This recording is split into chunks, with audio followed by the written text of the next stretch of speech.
A second global security alert issued in connection with Al-Qaeda, this time from Interpol, after terrorists orchestrate several recent prison breaks in countries like Iraq.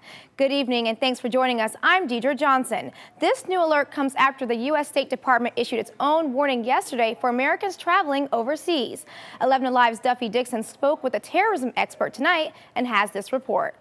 Here's what we're being told. This is a credible threat, and that despite taking out Osama bin Laden, Al-Qaeda is still alive, recruiting, and has the means to carry out terrorist attacks.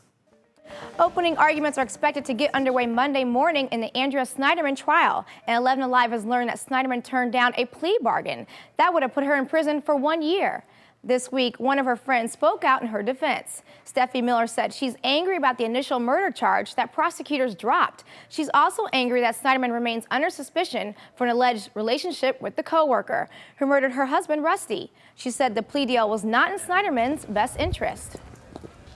She doesn't want to go to jail for a year like they offered her. Miller says Snyderman's family and friends have mostly stayed quiet at her request. Opening statements begin Monday at 9 a.m. We'll be streaming it all live on 11alive.com. You can also watch on our digital channels, and we'll be tweeting updates from the courthouse using the hashtag Snyderman. And we'll wrap up the day's events as well on the Daily 11 at 7 with Brenda Wood. All right, welcome back. Now we're here with Chris Holcomb to tell us about the weather. So what's been going on outside? It has been very warm out there, but we did stay just shy of the 90-degree mark. But we've had a lot of people on Facebook and Twitter saying it feels like it's hotter than 90 out there. It does feel hot outside. And that's because of the relative humidity, and it made it feel like it was around 93 degrees for a high today. The good thing is no rain in our area. Take a look at the radar picture. We're going to be right around 89, 90 degrees all week long. Okay, so we've got some more rain coming towards the end of the week, so we can kind of do some stuff still in the beginning. Get it done now, because that rain's coming back. All right, thank you so much, Chris. All right, coming up, we'll have Sam with sports. The body of a Gainesville woman was discovered yesterday in Lake Lanier. Tonight, she's been identified as 32-year-old Michelle Diane Baxter. Officials say their investigation is continuing and a specific cause of death won't be released until next week. Atlanta police still have no suspects tonight after a body was found near a gas station in the southeast part of the city. It happened this morning on Jonesboro Road. Police say they are not sure if the victim was shot or stabbed. And a Norcross man was killed after a serious crash this morning on 285. Police say a car driven by Gerald Wallace slammed into a tractor trailer near Roswell Road, that it slowed down to avoid a detached bumper in the roadway. Investigators say the bumper belonged to a car driven by 45-year-old Ruben Vega, who has been charged with second-degree vehicular homicide.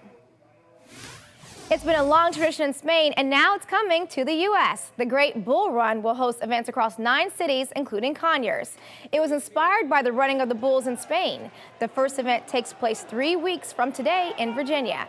Then on October 19th, thousands are expected to take part at the Georgia Horse Park in Conyers. To sign up, go to 11alive.com and click on this story. And get your Powerball tickets ready. The winning numbers have been drawn. Tonight's jackpot is worth $300 million. Take a look at your screen here. These are the winning numbers: 24, 36, 21, 45, 42. And the Powerball is 15. Again, 24, 36, 21, 45, 42. And the Powerball is 15. Good luck. Up next, it's one of the final pushes for parents to finish their back-to-school shopping. And we've been watching those temperatures today staying just below the 90-degree mark. And as we go to break, we want to take a moment to remember John Palmer of NBC News. The veteran reporter and anchor passed away today. Palmer got his start here in Atlanta in 1960 before being hired by the network in 1962. Many remember him as a Today Show anchor in the 80s, as well as for his coverage of the Challenger space shuttle disaster in 1986. He retired from the network in 2002. He is survived by his wife and 3 daughters. John Palmer was 77 years old.